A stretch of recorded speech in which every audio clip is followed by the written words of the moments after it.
गौतम बुद्ध की कहानियां हमें जीवन के महत्वपूर्ण सिद्धांतों के बारे में समझाती है और हमें यह सिखाती है कि सत्य, कर्म और सहनशीलता की शक्ति से हम किसी भी विपरीत परिस्थिति में पराजित नहीं हो सकते हैं। गौतम बुद्ध के जीवन की कहानियां हमें ध्यान और ध्यान की महत्वता के बारे में शिक्षा देती है, जो एक शांत, उदार और संतुलित जीवन की दिशा में हमें मार्गदर्शन करती है। बुद्ध की कहानियां हमें समझाती है कि सत्य, संयम और ध्यान से हम अपने जीवन को शांत और संतुलित बना सकते हैं। उनकी कहानी हमें जीवन के उच्चतम आदर्शों की ओर प्रेरित करती है। ऐसी ही एक कहानी आज मैं आप लोगों के लिए लेकर आया हूं। चीन के चांगचू नामक प्रदेश में एक मठ था, जहां के महंत काफी ज्ञानी और कर्मठ थे। एक दिन उन्होंने अपने शिष्यों को बुलाकर भगवान बुद्ध की मूर्ति बनवाने की इच्छा प्रकट की और महंत ने अपने शिष्यों से कहा, इस कार्य के लिए आप सभी घर घर जाकर धन इकट्ठा कीजिए।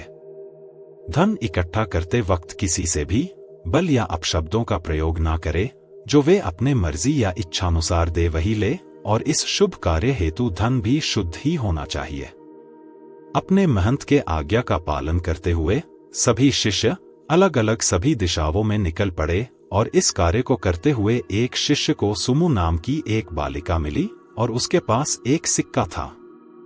जब उसे भगवान बुद्ध के प्रतिमा की मूर्ति निर्माण के धन संग्रह के बारे में पता चला, तभी उसने श्रद्धावश अपना सिक्का दान करना चाहा, किंतु शिष्य ने उसे अति तुच्छ समझकर लेने से इनकार कर दिया। कुछ दिन बाद सभी शिष्य धनराशि लेकर मठ में एकत्रित हुए और महंत ने मूर्ति का निर्माण आरंभ करवाया, परंतु बहुत प्रयास के बाद भी मूर्ति संपूर्ण नहीं हो पा रही थी और हर बार कोई ना कोई कमी जरूर रह जाती थी। इस पर महंत को संदेह हुआ और उन्होंने अपने शिष्यों से धन संग्रह के बारे में पूछा।